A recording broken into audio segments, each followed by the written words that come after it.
We're at the Eastern Carolina Fairgrounds in Florence, South Carolina for the Wild Horse Bureau Program adoption. That's right, Blair. I got out here a little early and walked around. I think they had 50 horses and burros combined. And they got them segregated by different sexes and stuff. And I really enjoyed it. I've met a friend of mine out here, Ed Anderson. Ed's quite a horseman. And we were commenting about some of these horses out here are really nice. They're going to make some nice mounts for somebody, good straight legs and stuff like that. Folks, the Bureau of Land Management really does a great job. I think they said they got 35,000 wild horses in holding centers. So it's really important to get out here and we make y'all aware of what's going on, because some of these are really nice horses. I think the adoption fee is only $125. We watch about 12 horses before we go out of here to homes. I think the government retains ownership for about a year. So we're just learning, and we're going to be doing our homework out here and bringing you some good stories and interviews and stuff. So I look forward for the rest of this show, Blair. So stay tuned, we might even adopt a horse ourselves.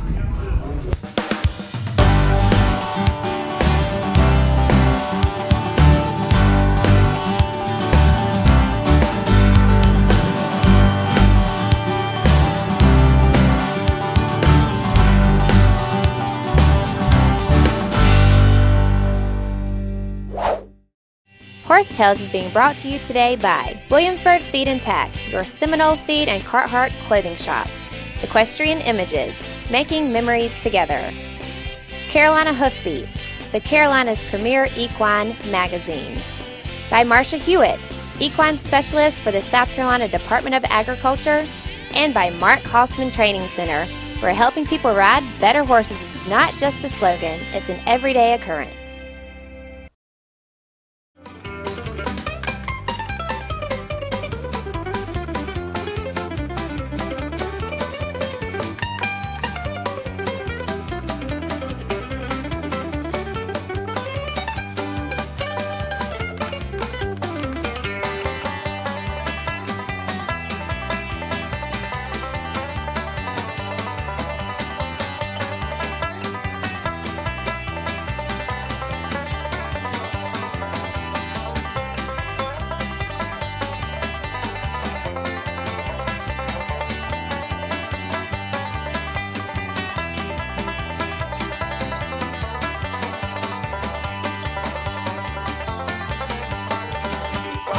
Folks, join me now. It's Marty Nagabar.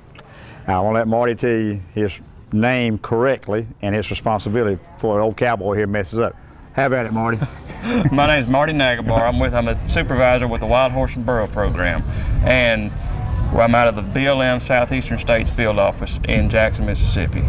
And what we do is we conduct all different satellite adoptions all over the southeastern United States, from as far south as Florida to as far north as Virginia, and over to Arkansas and Louisiana. So it's 11 states, and we have a satellite adoption pretty much in every state once a year. Some of them are twice. Some of them are twice a year. Just depending on the area and depending on how successful we do. Right. And you was telling me that if the folks wanted to contact you, you could write to y'all BLM website, correct? Yes. And get in touch with you, and they could hold an adoption that has the correct facilities, and y'all looking for that, right? Yeah, we're looking for any place that has, preferably in the summertime, a covered arena. Now in the wintertime and in the fall months, it can be an outdoor arena.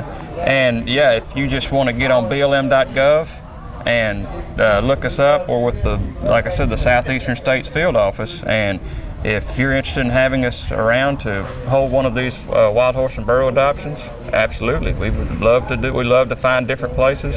You know, just any place that a semi can get into. Right. And I was noticing, and you can kind of walk us through it here so the audience can understand. So starting over here, and outside the pens, you have a clipboard, and you have the horses are tagged, correct, with the numbers and the range they come off of, which I find really intriguing. So you kind of want to walk us through. We've got this group is some fillies, or what? Am I wrong? Just yearlings. Some of them are mixed stud coats with some fillies. Right. And the way we normally put no more than about 6 to a pen at these smaller satellite adoptions, just so they have room to eat. And then on each pen we have a pen sheet, and you see how this one's marked out. But there's seven horses in here, and And what it does is lists their neck tag number, which is on their neck, and then their age, and their color, what gender they are, and then the state where the management area is based out of. Right. And so that's pretty much a good way of, when people are interested in adopting, they can come and say, oh, okay, where's 5106? And you could say, well, or 5156, and that's him right there. And you look at him and you say, oh, he's from New Mexico, and it's really simple. You can see it's really nothing complex to it, nothing real elaborate, and it works like a charm. It answers a lot of questions for people who have questions about these animals. We normally, when we get set up for these adoptions, these are like the first things we put out, just so we can get them out there and get the numbers of the horses that are here, and then we put them on these sheets, print them out, put them on these clipboards, and then of course we'll have to change out the paper when the horses grab the paper and take them into the pen with them. But that's okay. That's what they make computers for. Well, I've noticed that some of these horses that you told me have been born in captivity, and even some I know are born in the wild, they've been handled a good bit because they going right through the chutes and that type of stuff, and some of them's already been loaded up, hadn't been too much trouble. But a while ago you were telling me these horses have made quite a many stops from the time they were captured wild on their open range. Is that the correct terminology? Yeah. Open range? Yeah. Well, actually, what the range is considered, it's just, like I'm with the Bureau of Land Management. Okay. It's Bureau of Land, BLM land public land out west. That's where these horses are running on. Okay. There's also horses running on the Forest Service land and Fish and Wildlife Service, and also other state forest land. I got you. And all throughout the west. They're just considered a wild animal out there. Okay. And so BLM's not the only agency that has horses running on its land. Okay. But this is how BLM manages the herds. I got it. And you were telling me, what I felt very interesting, is how you got some prisons that are working with the BLM for adoption, is training horses. You want to take them in and explain that? I found that very intriguing. We have the Riverton Honor Farm and the Mantle Ranch up in Wyoming, and Mr. Steve Mantle, he takes troubled youth and he brings them to his ranch, and they can fool with the horses, and it gets them out of the environment that they were in that got them in trouble in the first place, and puts them in a different environment with dealing with the horses. And what they do is they train a lot of yearlings, a lot of horses like this, and they'll just put handles on them and just kind of lead them around. And like I said, it gets the kids something to do. And a lot of the use will be at these adoptions when every so often they come to one of our adoptions and they'll show their horse off or whatever. Right. And then also we have our prison facilities in Canyon City, Colorado, and Gunnison, Utah. Okay. And that's where they bring the prisoners out, and the prisoners train the bigger horses, the older horses, the adult horses, right. And they put them under saddle. They completely break them, get them leading, and then they put them under saddle. They ride.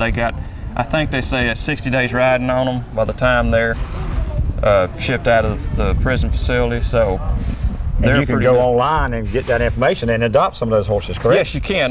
We have an internet adoption site, and a lot of times we'll have like 3 or 4 different horses that were like Gunnison, Utah, or at Canyon City, Colorado. And they'll have a list of the horses, have a picture of them. They'll kind of give them a background on what the horse was like as it was being gentled, and it's really a neat deal. And pretty easy. I was on doing a little bit of homework and pulled that up, and I was asking those questions a while ago. And it's pretty neat because I raise a form of a Spanish horse, the Marstaki, and I've noticed some of these little horses right here have got good Spanish traits. So they come off some of the ranges that they could have some Spanish type horses and stuff. We had talked about that. This little horse right here, I believe I could take him home in a couple of years, be deer hunting or hog hunting off of him. Well, what's to stop you? 16 more at home that need to be be fed. Well, Marty, I've been really impressed, and we'll probably run you down here again in a few minutes. This is Friday, so you're going to be here how long? We'll be here till 7 o'clock tonight, and then Saturday we'll open up at 8 in the morning till 7 o'clock tomorrow night, and then Sunday we'll be open from 8 to noon. So we'll be here, come see us. Right, and good, and maybe we'll see when you come back lined up, or somebody in the audience would like to sponsor one of these things. You bet. I mean, if you have a facility, please contact us at our Southeastern States Field Office. It's area code 601-977-5400. And folks, if you do that, Marty will probably come back, and the old PD Cowboy and Horsetails will be there too. And it'll be a good way to show off your ranch. Isn't that right? That's it. Marty? That's it. I think you are a real cowboy, so I appreciate it. I've been accused of it a time or two. Joining me now is Connie Braddock, who has just adopted a horse. Yes. And this is him behind us, and he was just plowing in the water. Yes, that's him. I'm real excited about it. So I guess that's a little bit of what you can expect. Have you ever been through this process before? No, this is the first time. Now, we've come several times when they have it here, and we've looked at the horses and everything, and for some reason this was just the right time to, I mean, he's beautiful. And we've got good plans for him. Well, great. And you were saying you have about 20 horses at home right now? 24 and a donkey. 24 and a donkey. Yeah. We do searching with abuse cases. They'll call in the sheriff's department and they'll say, okay, you need to go look at these horses, see what you think. And a lot of times we don't like taking people's animals. We never do. And a lot of people just don't realize, you know, they get one with good intentions and they just don't realize what all needs to be done. And so what we do is we go to them and we talk to them and say, you know, this is what you need to do. And we give them enough time to get everything straight, and we come back. And a lot of times the people just don't know, and we don't take the animals. And that's what we really want. We never want to take anybody's animals. Yeah. But at some points, I mean, we've had them as much as 500 pounds underweight. You really don't have a choice on those, and it takes a long time to get them back to where they want to be. And then people say, well, Connie, you don't ever sell them. You don't ever give them away. And it's like I told my husband, when you get them in that situation and you nurse them back, I just don't want a chance, you know, because you do get so close to them. I mean, they all have their own personalities. So, yeah, that's one of the things that we do. And you don't want it to happen again, so I can understand, you know, you wanting to hold on to that horse. Yes, very much so. I've seen some pictures of some rescue horses, some cases like that when people first adopted them, and it's just, it breaks my heart. It's so sad, some of the pictures. We've had one that we got, and Dr. Curry said, well, Connie, why'd you name him Manly? And I said, well, I'm giving him hope. But when we got Manly, it took 8 of us to get him into the horse trailer. He walked backwards. His hooves had grown up into his legs. And we thought he was going to be okay, but we lost him, and that was a heartbreak. We've only lost 2 out of all the ones that we've ever rescued, and it does hurt, and you know, you just hate it. You really do. But I mean, 2 out of however many, I mean, it's a good record. Yeah, I'm proud of the record that we have. I could talk on and on, so you just go ahead. we think it's great what you're doing, and thank you so much for being with us today. Well, thank you for showing our new addition to the family. This is Nikki Milligan, and I want you to stay tuned for more Horse Tales with Blair and the PD Cowboy. Horse Tales is being brought to you today by American Luxury Coach, a standard in providing buyers with proven upfitted packages on General Motors vehicles. Visit them online at AmericanLuxuryCoach.com. By Quality Auto Sales for new and used cars. Make Quality Auto Sales your last stop. By Bartlett Milling Company for all your horse and pet food needs. Call Billy Joe Williamson. KG Smith Company, now stocking a full line of equine supplies. Visit them in Lake City. And by Cody Young for all of your saddle repair needs. Folks, I'm right here in front of 6 burros getting ready to be adopted. When they were captured, I'm sure the vets out west checked them and took care of everything. They come east, and I'm sure with mosquitoes and the heat and stuff, they had to get some more shots and stuff to get them ready for adoption. And folks, talking about vets, that brings you a vet tip of the day. Hi, I'm Dr. Heather Kaplan with Medalon Animal Services in Laura, South Carolina, here today with Chief to talk to you about founder or laminitis. Laminitis is inflammation within the foot. While it's in the foot, usually it's caused by some other process in their body, whether they've been overeating, overgrazing, have Cushing's, or there's many other problems that can cause founder.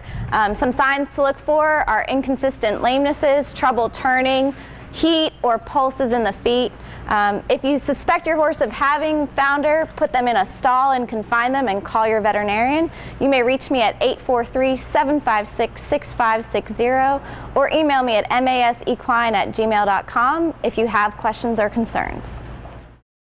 We're here at the Wild Horse Adoption, and these horses behind me have never worn any tack. That brings us to our tack tip of the day. Hi, I'm Mark Hosman from the Mark Hosman Training Center in Waxhaw, North Carolina with your tack tip of the day. Today we're going to talk about curb straps and the importance of safety when using snaffle bits. Snaffle bits is just a broken piece of gear that runs through the horse's mouth that allows us to pull his head side to side or apply pressure in different ways, one rein at a time. When we do that, very often a young horse will open or gape its mouth and allow the ring on the opposite side to slide into the horse's mouth, causing not only discomfort but safety to come into play. This curb strap, which attaches the rings underneath the horse's chin, can be attached with all kinds of different equipment. I have some here made out of leather, some out of rope. You can even use baling twine if you don't have anything. I've used that in a pinch several times. It's important so that when you pull on one rein, especially on a young horse that doesn't know how to give to that pressure, when they open their mouth, that bit ring won't slide through his mouth because it's attached underneath his chin. It's a great safety feature. A lot of injuries occur because there are no curb straps on a snaffle bit. I'm Mark Hosman with the Mark Hosman Training Center, and that's your tack tip of the day. Joining me now is Daphne Martin, who just adopted a wild horse. And you did this off the internet, correct? That's correct. Tell me about that process. Well, they post a picture gallery of several horses that are available for adoption, and it's a competitive bid process that's open for a couple of weeks. And if you're a high bidder, then you get to take that horse home, and you can pick it up in several locations across the country. Okay. And have you ever done this before? This is my first time. So what made you choose this horse? Something about her eyes from her picture online. They were very soft and kind. She just had a good look about her. There were several others that I was interested in, and I called the different locations and spoke to the wranglers there to find out their personalities, and she came with very good reviews, and so I adopted her. And she's a Mustang? She is. She's a Mustang. And about 2 years old? She's about 2 years old. All right, so what are your plans for her? My plans are to gentle her. Hopefully in the spring we'll be able to start under saddle, and I eventually plan to do competitive trail riding with her. Okay. And you grew up doing hunter jumper, is that what you mentioned? Yeah, okay. I did hunter jumpers, and then I did APHA breed shows, and then I showed a little reiner for a few years, and now I'm just tired of showing and want to trail ride. Yeah, well that's great. So the process, the adoption process, would you say it was a pretty easy process? The people at home, you know, that might want to adopt a horse, what would you say to them? It's very easy. I would say do your research. If you call any of the BLM offices, they're very kind, they're very honest. They will tell you what you want to know. They do not get impatient with you, and so you can do your research by calling the different BLM offices. Okay, great. Well, thank you so much for being with us today. You're welcome. Thank you. Hey, I'm Jordy Jordan. Stay tuned for more Horse Tales. If you miss it, catch it online at horsetailstv.com. Folks, joining now is Kerry Frost. Yes, sir. From Reno, Nevada, but living in Florence, Mississippi. Florence, Mississippi. Yes, sir. And like I said many times, I'm a wanted cowboy. This is a real cowboy. You got me a good little horse tail here, hadn't you? Oh, yeah. Like I said, I worked at the Palomino Valley Wild Horse facility for right at 18 years, and it was in '09 they'd done a gather from northern Nevada, and there's a bunch of nice horses come in, but there was a particular little gray horse that he just stuck out, and anyway, I didn't pay no mind to him, and we kicked him out in the pastures, and it come time for castrating, and he come through, and we castrated him, and instead of kicking him out with the rest of them, I put him in the sick pen and was going to keep him for my saddle horse. And then just shortly after that, I had to have my left hip replaced. And so while I was banged up, you know, I couldn't do nothing. And anyway, it come springtime, and I was hobbling around with a walking stick, and I was going to get him and put him in a round pen and start working him a little bit. And heck, of course he'd shed it off, and no more winter hair. Heck, I had him going to the right first, and I didn't pay no mind. And when he come to the left, and I got to looking, and dadgum, he had a big old brand on his left stifle. and he was somebody's high-papered stud horse. I can't remember the bloodline, but it was some well-known name, and they was kind of upset because they was going to use him as a stud horse, and you know, here he ain't got no more, been castrated and got a freeze mark on his neck, and but anyway, I didn't get a good horse because he belonged to somebody else. Well, folks, I was just he's full of stories. But that's what's so intriguing about coming here, and I'm 55 years old, and I feel like the little cowboy is coming out of me all over again. But this is amazing. Out in the West, all these stories, and he was telling me all kinds of stories about some of these horses. I said, where all these paints come from? And he's saying these paints, you know, coming from somebody's real nice stud horse, got off one ranch and got on the range. Yeah. Folks, very good horse tales. Thanks for your time. You betcha. We've had a lot of fun out here today, and they started out with about 53 horses and burros, and they've already adopted about half of that. That's pretty impressive. I heard Marty being very complimentary. The horses have gone pretty quick. And I think it's due to the quality of the horses they've got here today. A lot of these horses got good bone, good legs and stuff. A lot of good horsemen have come through here today, Blair, and commenting on that.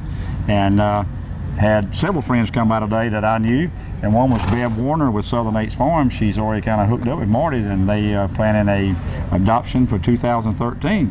So that'll be great. So we'll be bringing you that hopefully next year. And also, if you want to find out more information about adopting a horse or want to adopt a horse, go to adoptahorse.blm.gov. And I have to admit, the kid in me was coming out here today. I just walking by looking at all these roans and bays, soils and paints and stuff, and hearing Marty and Mr. Frost sharing some of these stories, I could just see these huge ranches out west, and you know, they free range their horses and stuff, and the story of this guy's prize Pinto stallion roaming with the Mustangs and creating some of this color. I just like I say, Blair, felt like a kid today. Felt like I was back when Mom used to take me to the hardware store, and I just sit in the saddle just dreaming about horses. And say, folks, if you love horses, this is a good place to be today. As you can see, the PD Cowboy had a lot of fun. And guys, don't forget to like our Facebook page, we're on Twitter, and visit our website, horsetales.tv.com, where you can watch all of our past episodes. Well, I can't quite make the noise that old burro's making and everything, but a special thanks to the South Carolina Horsemen's Council. They're real big with helping the BLM on some things, and to Doug's Harley Davidson, one of our great sponsors and stuff. And folks, until next week, keep your reins low and your hands quiet, and hug your Mustang. See you next week.